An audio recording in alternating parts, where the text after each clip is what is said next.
What's up, everyone? It's Neptorka here, back for another reaction video. We have the FeH Mythic Heroes for the month of July. We have a double Mythic Hero banner. We knew we were getting two. I wasn't quite sure it would be double Mythic. I was just kind of sure that we wouldn't get an emblem hero. So, we got two Mythics. We got Balder and Hoder. I remember that is like the two girls that we've known pretty much throughout the beginning of the story. So let's go ahead and see what we get here. So hopefully we get someone cool.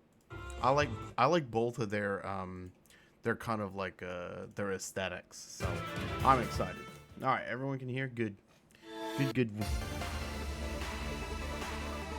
Hopefully we get some like good typing. I mean, I guess we already know they're typing, but mortals are not wicked. It is the truth. okay. I know Archer. She's a defensive hero. Okay, that's cool. I'm trying to remember the last defensive hero we had. Dusk Rifle, Ice Wall. Usually I go straight into it. But since we have both, since we have two characters, I will treat this like I do my other banners. I'm so sorry. And we'll take a look at how it looks. Weaklings. The animations are kind of budget. Uh-oh. Oh, no way. Oh my gosh, that's gonna shatter some things. Dude, she looks so good, man. Incline your ears, meager mortals. A dart. So we're getting all defensive heroes. Let's go. Dude, are you kidding me? Or both of them are just gonna be usable without... Ooh, there may have been a little catch to that one,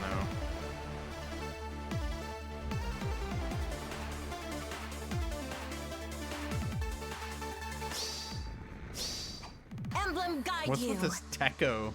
Okay.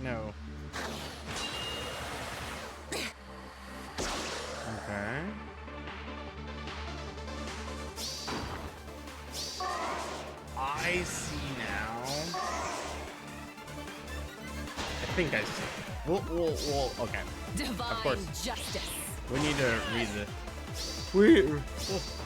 Impudence. Always at night. I start yawning all the time. We need to take a look at what we've got here. Bow to me. Celestial. I was fit for queen. Yeah, whatever. Blue and red. Okay. I guess we get to see early what kind of good stuff we're getting here. Oh, green's already a dud. Oh, green's a huge dud.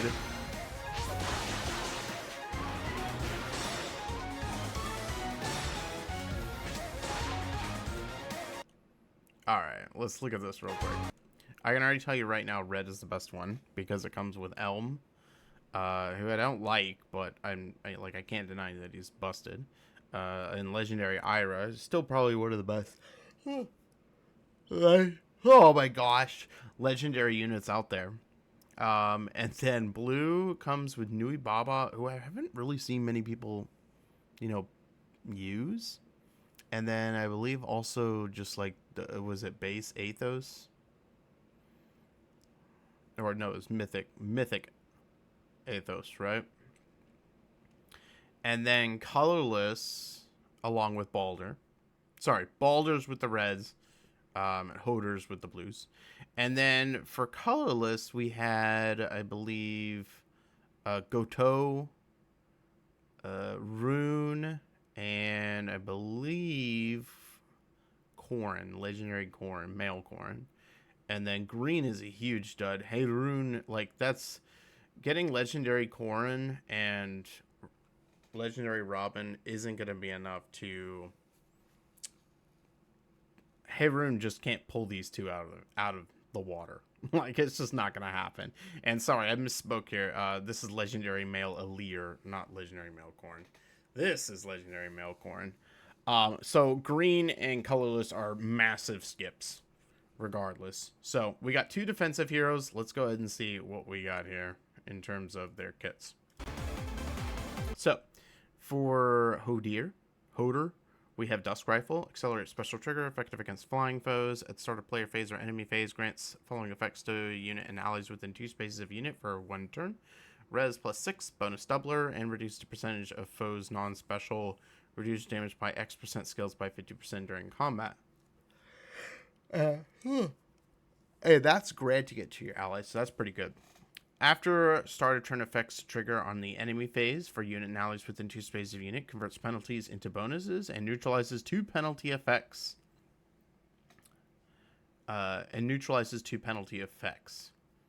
So, I mean, this unit is just like a better Freyr. Am I wrong in that? That's pretty good. Damn. And then if unit initiates combat or is within 2 spaces of an ally, grants bonus to unit's attack speed, defense, res equal to the number of allies within 3 rows or 3 columns centered on unit times 3 plus 5. And deals damage, max 14. Deals damage equal to 20% of unit's res. Unit makes a guaranteed follow-up attack and grants special cooldown count -1 to unit's first attack during combat. Man, she's just loaded. That's a loaded weapon. That's really good. She's got tons of support capabilities out of this. She's gonna be almost like a must-have for your defenses. Jeez. Okay. Let's see what else is coming. We have attack res mastery. I think we've gotten a mastery before, but if unit is entered combat during the current turn, enables Canto 2. And at the start of combat, if foe's HP is greater than 50%, grants attack res +7 to unit during combat. And also, if any space within 2 spaces of the unit has Divine Vein effect applied or counts as difficult terrain, excluding impassable terrain, grants attack res +4 to unit during combat. So, very good. Attack defense discord, another one that we already have. At start of player phase or enemy phase, inflicts attack defense -6 and discord on foes with res less than or equal to unit's res, and that are within 2 spaces of another foe through their next actions. These usually... attack defense discord is just kind of an awkward combination. You're going to most likely, most of the time, want attack res discord, but regardless, this will be usable for some of the bow users and dagger users. And then it will inflict penalty on foes' attack defense during combat equal to the number of foes inflicted with discord within 2 spaces of target, including target times 2 plus 4 max 10. And deals damage equal to 15% of user's res. Okay. And then we have Truth Keeper. If defending in Aether Raids during Anima or Chaos Season. Why? Oh. Haha. They're trying to prevent the same thing that happened with Embla. When Embla came out, like, she was so good that people would use her on both sides of the defense. Like, regardless, because it was so good to have someone that just cut out savior skills. So, if defending an Aether Raids during Anima or Chaos Season, after combat for unit and allies on map, destroys foe's safety fence structure. After combat for unit or allies on map, destroys foe's safety structure. Okay, we're going to come back to that in a sec. For allies within 3 rows or 3 columns centered on unit, grants attack res +5, reduces damage from foes first attack by 7 during combat, so flat damage reduction, and restores 7 HP to ally after combat. If there is an ally within 3 rows or 3 columns centered on unit, grants attack res +5 to unit, deals +X times 5 damage, max 15, reduces damage from foes attacks by 7, and grants... I'm going to say grants. Special cooldown count -X to unit before unit's turn during combat. Grants special cooldown count -X to unit before unit's first attack during combat. Max of 2. X equals the number of allies within 3 rows or 3 columns centered on unit. And... I didn't see the last bit. Jeez, this is so annoying.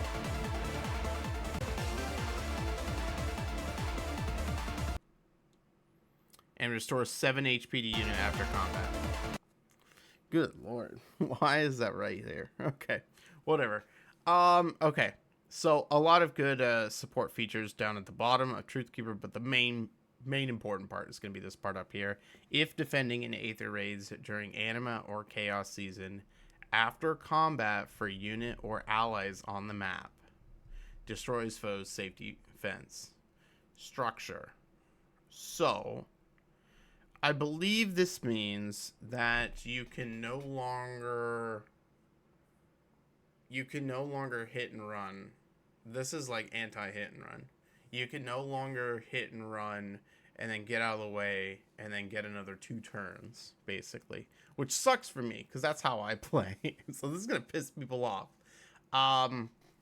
Which also means that you basically, like, but you can snipe the unit, I think, and still be okay. Let's see what happens here. I'm assuming Balder's going to have the same type of thing. Now, in this specific case... I'm so sorry. Beaten by weaklings.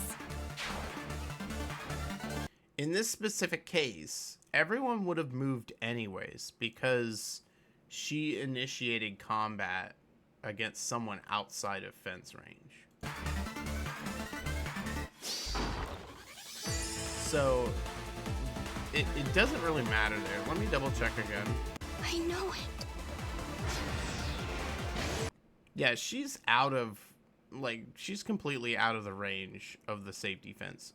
So, it really doesn't mean anything here other than it destroys the fence. The fence was dead anyways. So, that doesn't mean anything here. Maybe we'll find out more with Balder here. Incline your ears, meager mortals. She sounds Leave it great. to me. Let's go. So Lynn's gonna attack here. And Lynn survives the hit. Or she survives the hit from Lynn. So that's how she's able to keep going. So we have Sun Sword. Accelerates special trigger. Neutralizes effective against flying bonuses. Nice. After start of turn, affects trigger on enemy phase. Converts bonuses on closest foes and foes within 2 spaces of those foes into penalties. Okay. Okay, so she's got the opposite of Balder. Balder has like the cleansing for the team, whereas this one, she cleanses all the bonuses on foes. Okay. Alright. If unit initiates combat orders within 2 spaces, if an ally grants bonus to units attack speed defense res equal to the number of foes within 3 rows or 3 columns centered around unit times 3 plus 5. Max 14. Grant special cooldown charge plus 1 per attack. Deals damage equal to 20% of unit speed. And reduces damage from foes' attacks by X during combat. If foe is red, green, or colorless, X equals 50% of unit speed. Otherwise, X equals 20% of unit speed. Okay. So basically, blue is a no-go. And also, when foes attack triggers foes special, reduces damage from foes attacks by an additional X%. Okay. Wow. Whoa. Damage from foes attacks by X during combat.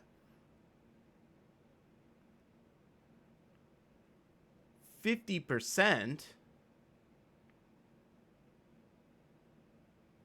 And if you're hit with a special, it's a 100% damage reduction. Am I getting that right? So you have to kill her with a blue unit.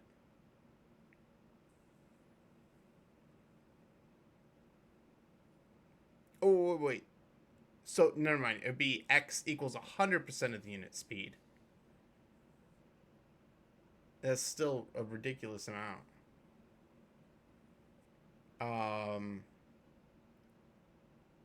Yeah, holy shit, man. You have to, man, that's really tanky. You have to have, I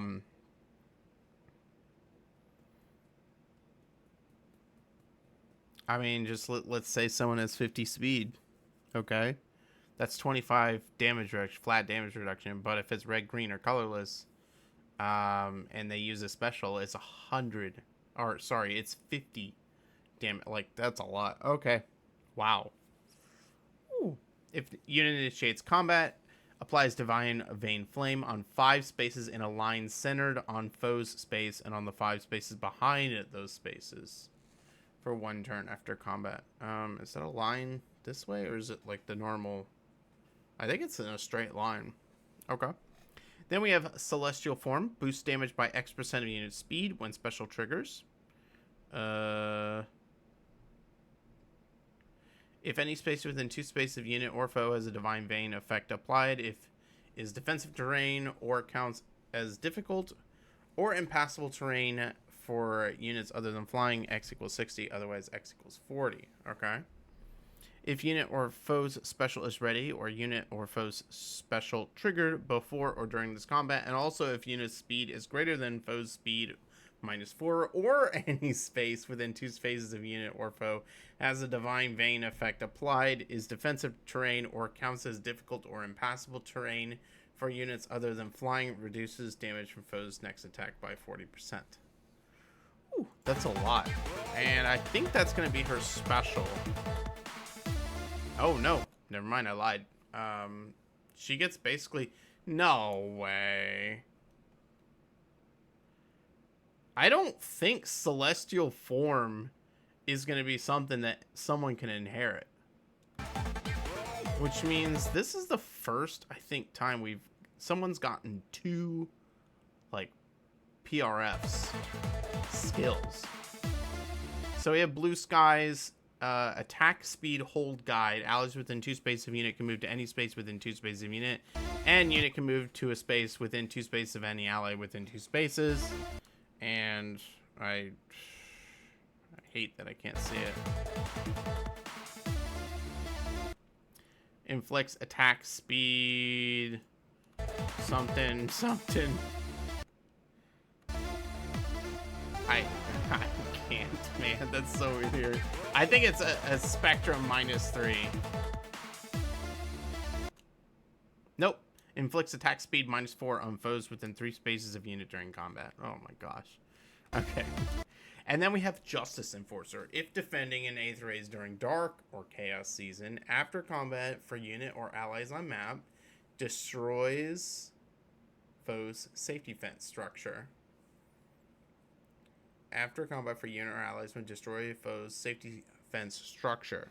At start of turn, if unit's HP is greater than 25%, inflicts exposure on the closest foes and foes within 2 spaces of those foes through their next actions.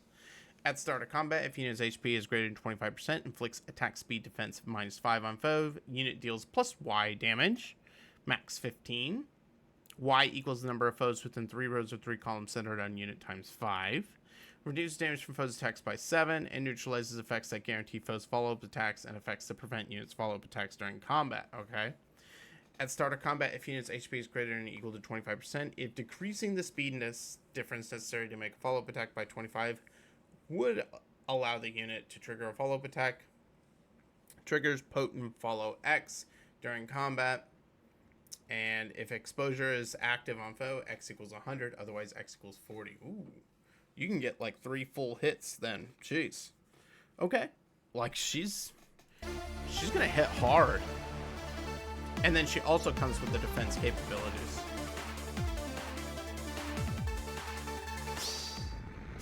So Lynn here I will guide you. does no damage. Yeah. So she got that double increased defense. And so it just completely negated the special. So you really have to have a blue unit to take that unit out. Holy crap. We got some really strong Aether Rays defense units. Divine And then justice. I'm here. I think Jazzy has really slow speed. Impudent scum. So we're going to see the full hit each time. 24. Bow to me.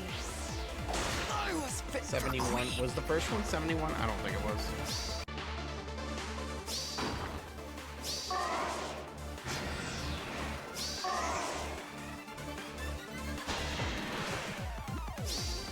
Divine justice. 39. That was a reduction from the Impudent first attack. scum. That'd be a 40% reduction. That's Bow Shazi's to me. ability. I was fit for queen. Man, we got some crazy units, guys. These are some of the best defense units that we've gotten in a long time. I will say the only thing is that Balder seems like she has the defense and able to sustain a hit. I don't know about Hoder. And if Hoder gets knocked out, she is unless I'm mistaken, she is a flying unit. Let me just double check to make sure. Yeah, she is a flying unit, and she doesn't have I know it. the flying negation that Balder has. She's gonna just get sniped hard by Astra Lyn, by Embla Lyn every day, all day. And then the safety fence will stay up, and you can continue what you're doing. That's what I'll end up doing. But Balder seems like a different story. You're going to need a really, really good blue nuke to deal with her. And I don't know if one exists at the moment. Like, I can't think of one at the moment. So we'll have to see what happens. But that's some pretty crazy damage coming from her. And yeah, so I would say definitely the best banner by far is going to be your red. Like, you want to go for red. Blue if you have to, but red is like a must. I have a feeling Balder will not perform as well as Balder. I keep mixing up Hoder. I have a feeling Hoder won't perform as well as Balder. However, Hoder does come with that ability to, you know, kind of cleanse your team, but we already have that on that side of the table. Freya already does that, so I honestly don't know. I think Balder's the big hit here, and red pool is the one you should go for. Blue is second. Avoid the others like Storm. Yeah, don't touch them at all. So, but this is an interesting one. I'm excited to see what people come up with these defenses. I need to change my own defenses, and it'll be interesting to see what people think of these mythic heroes. But yeah, I do like this. This really shuts down the fence for people like me who do hit and run strategies, which suck, but it kind of is, you know, what it is. So I'll have to get craftier. But yeah, I'll be pulling a bit on red probably, trying to at least get one copy of Balder. Hopefully, hopefully I don't get like. Yeah, I really don't want the other two. But don't forget, we're gonna have new seasonal banner that'll drop in probably about a week. And then after that, we're going to be getting ready for Choose Your Legend. So be prepared for that. So anyways, I hope you guys enjoyed this reaction. Good luck to you guys in all your pulls. And I will catch you guys in the next one. Neptorka out. See you guys.